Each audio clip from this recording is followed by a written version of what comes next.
کہ تم نماز پڑھتے ہو تو پھر یتیم کو کھانا کیوں نہیں کھلاتے؟ یہ نماز پڑھتے ہو تو متقی کیوں نہیں بن جاتے ہو؟ تو ان باتوں سے اندازہ لگائیے کہ ہم جو اصل دین ہے محمد رسول اللہ صلی اللہ علیہ وسلم کا، وہ پریکٹیکل لائف کی بات کرتا ہے، وہ دکھاوے کی زندگی کی بات نہیں کرتا۔ السلام علیکم ورحمۃ اللہ وبرکاتہ۔ امید ہے آپ حضرات خیر و عافیت سے ہوں گے۔ اللہ تعالیٰ سے دعا ہے کہ اللہ تعالیٰ آپ سب کو ہمیشہ سلامت رکھے۔ دوستو، آج میں آپ حضرات کے سامنے شاہی امام مولانا عثمان لدھیانوی صاحب دامت برکاتہم کے بہت ہی پرمغز اور ولولہ انگیز بیان کو لے کر کے حاضر ہوا ہوں، جس بیان کا عنوان ہے اسلام ہم سے کیا چاہتا ہے۔ بہت ہی زبردست اور بہت ہی فائدہ مند یہ بیان ہم سب کے لیے ثابت ہونے والا ہے، لہذا اس بیان کو میں بھی سنتا ہوں اور آپ بھی میرے ساتھ میں اس بیان کو مکمل سنیے۔ اسلام بنایا کیوں گیا؟ کیا بتانا چاہتے ہیں آپ غیر مسلموں کو کہ بھی اسلام ہے کیا؟ یہ تو نہیں ہم چاہتے کہ ساری دنیا مسلمان ہو جائے، لیکن یہ ضرور چاہتے ہیں کہ دنیا میں جتنے لوگ ہیں وہ اس بات کو تسلیم کریں کہ عبد الرحمن بالکل کھرا ہے، کھوٹا نہیں ہے۔ اس بات کے لیے دو لفظی پیغام نبی علیہ السلام نے دیا۔ کوئی غیر مسلم پوچھے بھئی ہمارا رب، ہمارے نبی محمد صلی اللہ علیہ وسلم نے کہا کہ ایک اللہ اور اس کے رسول کی کہنا ماننے کے ساتھ ہم دنیا میں برابری کا سندیش لے کے آئے، بس دو لفظ۔ اور یہ جو ہم نے یہ جتنی چیزیں آپ دیکھ رہے ہیں یہ فرض ہے، مطلب نماز فرض ہے، روزہ فرض ہے، حج بھی ضروری ہے، زکوٰۃ بھی ضروری ہے، لیکن یہ تمام چیزیں فرائض میں آنے کے باوجود اسلام کی ضروریات میں سے ہیں، اسلام کے مقصد میں سے۔ ارے بولیے بھائی، اسلام کے مقصد میں سے مقصد نہیں ہے یہ دین کا۔ ہم نے تو اسی مقصد سمجھ کے آپس میں ایک دوسرے کی ٹانگیں کھینچنی شروع کی ہوئی ہے۔ اللہ نے ہمیں ایک دوسرے پہ جج تھوڑی لگا رکھا ہے کہ ہم بتائیں گے کون کیسے نماز پڑھے گا، کون کس کی مونچھیں زیادہ اچھی ہیں، بڑی ہیں، چھوٹی ہیں، داڑھی لمبی۔ اس کام کے لیے یہ ممبر بنایا مسجد میں اور ایک امام کی ڈیوٹی لگائی، اس کو کہا ہے کہ سارا ہفتہ بازار میں، گلیوں میں، کوچوں میں، گھروں میں اپنے جاننے والوں کو دیکھتے رہو، جو جو ان میں الٹے سیدھے کام کرتا ہے تو جمعے والے دن بنا نام بتائے اس کا ذکر کیا کرو تاکہ وہ سیدھے راستے پہ رہے۔ لیکن ہم نے تو سوچا ہم آپس میں جج لگے ہوئے، ہم بتائیں گے، ہم ایک دوسرے کی بے عزتی کریں گے۔ ایسا نہیں ہے اسلام میں۔ دو چیزیں، ایک محمد رسول اللہ صلی اللہ علیہ وسلم کا عالمگیری مقصد، اسلام کا ویژن، کائنات کے سامنے وہ پیغام جو رسول اللہ صلی اللہ علیہ وسلم لے کے آئے، اور دوسرا اسلام کی ضروریات۔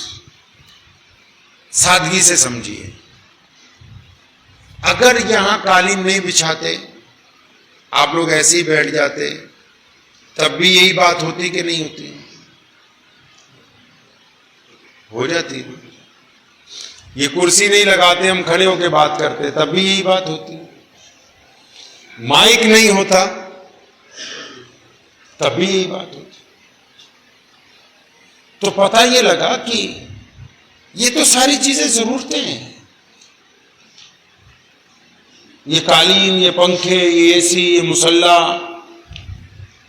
یہ تو ضرورتیں ہیں ساری۔ مقصد تھا کہ ہم لوگ آئیں گے، آپ آئیں گے، بیٹھ کے باتیں اللہ اور اس کے رسول صلی اللہ علیہ وسلم کی۔ تو نماز کا کیا مقصد ہے؟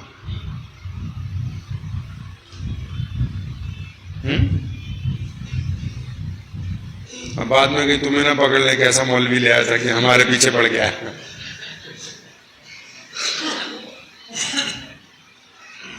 نماز کا کیا مقصد ہے؟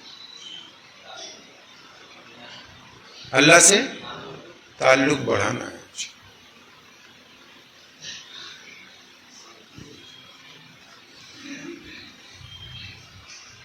اب اندازہ لگاؤ، 75 سال ہو گئے، مسجدیں بھی نہیں بنائی، سب کچھ کیا، اب اگر پوچھتے ہیں مسلمانوں کو کہ نماز کا کیا مقصد ہے تو سوچتے ہیں کہ اب کچھ لوگوں کے دل میں آئے گا بھی تو اس لیے جواب نہیں دے رہے کہ پتہ نہیں صحیح ہو غلط ہو. یہ باقی بھی سب ایک جیسے ہی ہیں.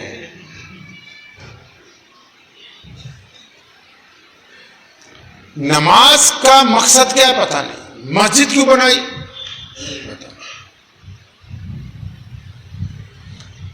میرے بھائیوں، دین کو اس کی روش کے مطابق لے کے چلنا ہوگا. یہ فون ہے نا سیمسنگ کا، ایپل کا، آپ کمپنی والوں کے پاس لے جائیں، اس کو بولو کہ سیمسنگ کا سافٹ ویئر ایپل میں ڈال دو، بولے گا نہیں ڈلے گا.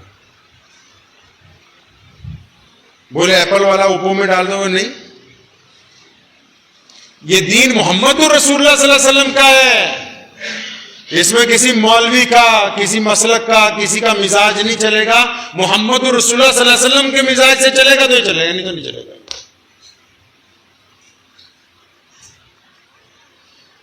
قرآن پاک نے 10 جگہ نماز کی وجہ تسمیہ بیان کی. 10 جگہ، زیادہ ہی کر دی.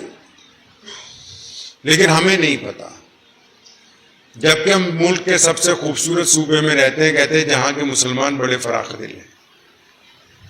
اندازہ لگاؤ آپ اس سے. اس کا مطلب ہم مولوی ہم نے نیچے رکھے ہوئے ہیں، ہم مولویوں کے اوپر ہیں. مولویوں سے ملا تو نہیں آ کے میں اندازن کہہ رہا ہوں کہ مولوی سرمایہ داروں کے نیچے ہیں. وہ بتاتے ہیں بھی کیا تم نے بات کرنی ہے، کیا بات نہیں کرنی.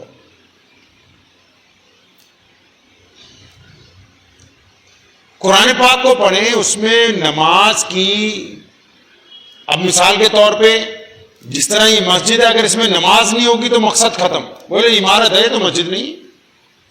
اب نماز ہو رہی تو یہ مسجد ہے. اب اسی طرح نماز بھی ہے. نماز اگر اپنے مقصد کے حصول کے لیے ہو رہی ہے تب تو نماز ہے. اگر وہ اپنے مقصد کے حصول کے لیے نہیں ہو رہی تو نماز ختم.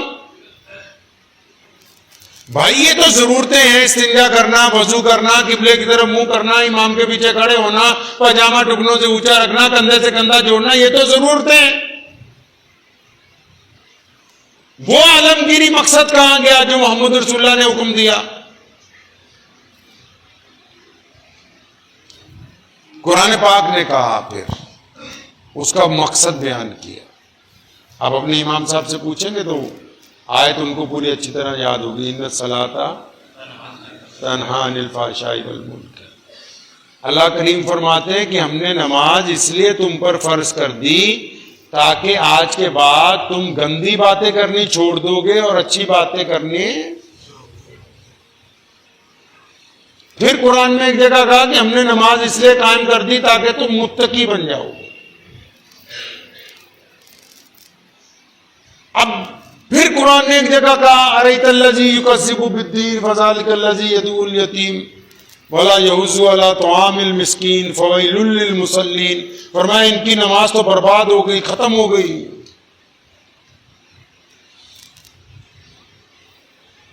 اب کیونکہ ہم نے قرآن نہیں پڑھا، صرف نماز پڑھی ہے. اگر قرآن پڑھ کے نماز پڑھتے تو نماز کے اصول کا پتہ ہوتا کہ بھی پڑھنی کیوں ہے. اب نماز کا دیسی مسئلہ سمجھو اصلی، یہ وضو وغیرہ سب یہ ضرورتیں ہیں، اس کو پورا کیے بغیر یہ پروٹوکول ہے، یہ پورا کر کے آئیں گے تو آپ یہاں کھڑے ہو سکتے ہیں.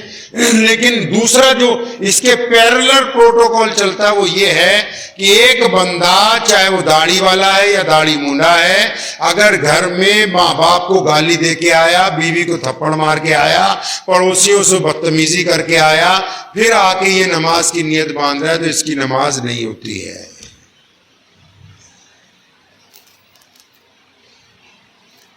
نماز اگر اپنے مقصد تک نہیں پہنچ رہی، اللہ نے کہا نا نماز اس لیے تاکہ تمہیں برے بننے سے روکنا ہے. اب ایک بندہ نماز بھی پڑھتا ہے، زنا بھی کرتا ہے، نماز بھی پڑھتا ہے، سود بھی لیتا ہے، نماز بھی پڑھتا ہے، اپنے ماں باپ کے آگے اونچی آواز میں بولتا ہے، اس کا مطلب اس کی نماز ہو ہی نہیں رہی. بھائی آپ کار میں بیٹھے ہو دلی جانے کے لیے اور وہ دلی پہنچ چل ہی نہیں رہی اپنی جگہ سے، تو آپ کیسے کہہ سکتے دوسرے کو کہ میں نے سفر کر لیا؟ وہ تو اپنی جگہ کھڑی ہوئی ہے.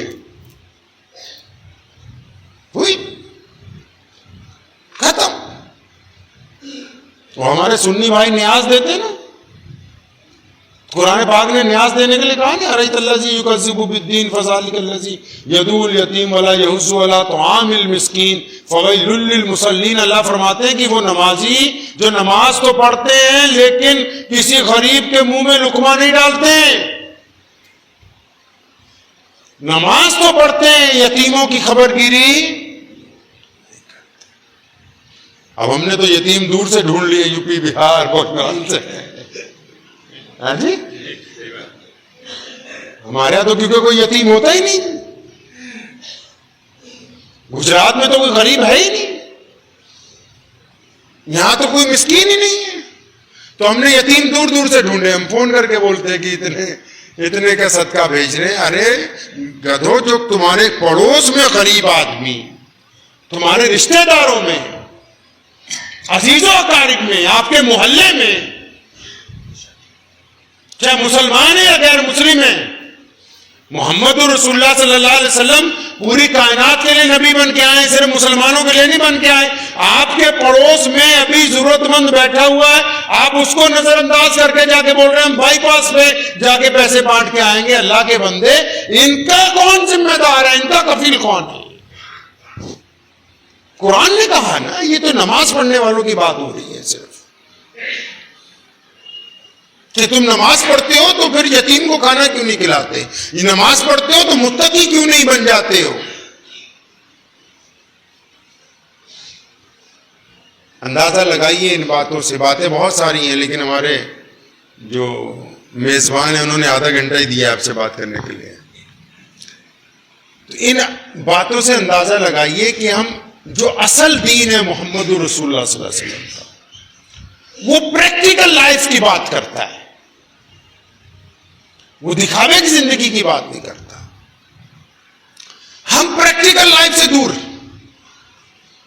دکھاوے میں زیادہ. تبھی تو میں نے کہا کہ دیندار گنہگار, میں نے گنہگار بھی, دیندار بھی ہیں اور گناہ بھی کیے جا رہے ہیں. دو چیزیں پانی اور آگ اکٹھی نہیں ہو سکتی. نمازی اور بد نظر آدمی اکٹھا نہیں ہوتا, پھر وہ بد نظر ہی ہے, وہ نمازی نہیں ہے. نمازی اور بدخلق بھی ایک جگہ جمع نہیں ہو سکتے. بیوی کے منہ پہ تھپڑ مار رہا ہے اور پھر یہاں آ کے نیت باندھ رہا ہے کہ بولے چلو جی میں تو بہت بڑا دیندار ہوں, نماز بھی اذان بھی میں ہی دوں گا. کبھی اپنے بچوں کے لیے گھوڑا ہی نہیں بنا,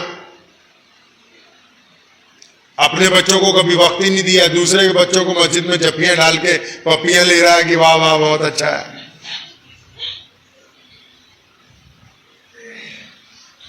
اسلام نے منع کیا ہے ان باتوں سے. آپ نبی علیہ السلام کی جو ابتدائی زندگی, نبی علیہ السلام کی جو سیرت پاک صلی اللہ علیہ وسلم ہے, وہ عالم ارواح سے شروع ہوتی ہے. پوری کائنات کی روحوں کو اللہ نے اکٹھا کر کے حلف لیا جب کائنات بنانی تھی, یہ میرے محمد صلی اللہ علیہ وسلم ہے, یہ خاتم النبیین ہے, ان کا حلف لے لو. لیکن جو پریکٹیکل لائف ہے نبی علیہ الصلوۃ والسلام کی, وہ 40 سال کے جب نبی علیہ الصلوۃ والسلام ہوئے تو آپ صلی اللہ علیہ وسلم نے کفار مکہ کو سب کو بلایا اور صفا پہاڑی پہ کھڑے ہو کے فرمایا کہ اگر میں تمہیں یہ کہوں کہ اس پہاڑ کے پیچھے ایک لشکر ہے جو تمہیں آگے ہلاک کر سکتا ہے تو تمہیں یقین آئے گا؟ نہیں بات سمجھ میں آئی آپ کی. آپ صلی اللہ علیہ وسلم نے یہ پوچھا مکے کے لوگوں سے کہ تمہارا محمد کے بارے میں کیا خیال ہے صلی اللہ علیہ وسلم, کیا رائے رکھتے ہو؟ قرآن پاک میں اس کا ذکر ہے ان باتوں کا. اللہ نے کہا پوچھو ان سے کہ میں نے 40 سال جو تمہارے درمیان گزارے اس کے بارے میں کیا کہتے ہو, بتاؤ. اب جب نبی علیہ السلام نے کفار مکہ کو کہا جو تمہارے بیچ میں 40 سال گزارے بتاؤ اس کے بارے میں کیا کہتے ہو, تو جو بیوپاری تھے انہوں نے اٹھ کے کہا کہ محمد صلی اللہ علیہ وسلم آپ جیسا ایماندار بیوپاری ہم نے آج سے پہلے کبھی نہیں دیکھا. عورتوں نے کہا اے محمد صلی اللہ علیہ وسلم آپ جیسا باحیا نہیں دیکھا.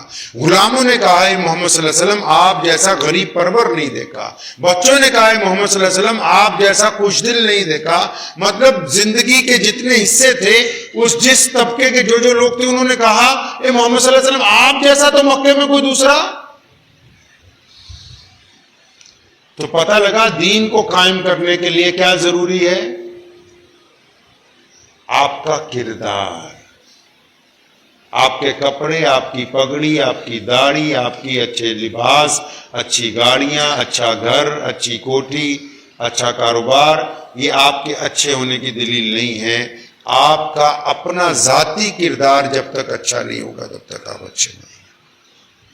کیونکہ ہم اچھے نہیں ہیں نا، اس لیے ہم چاہتے ہیں ہر آدمی ہمارے گھر کی تعریف کرے، ہماری گاڑی کی تعریف کرے، ہمارے موبائل کی تعریف کرے، ہماری گھڑی کی تعریف کرے. اب اگر خود اچھے ہو جائیں تو پھر ان چیزوں کی تعریف کروانے کی ضرورت باقی نہیں ہے. یہ پریکٹیکل لائف کی، اسلام نے یہ نہیں کہا کہ ساری دنیا مسلمان ہوگی. دین میں کوئی زبردستی نہیں ہے. ہاں اسلام ایک چیز چاہتا ہے آپ سے. آپ نے اسلام کی فوٹو دیکھی؟ نہیں دیکھی؟ آپ نے موبائل میں دیکھی، اس میں ہے. اپنی فوٹو دیکھیے اس میں.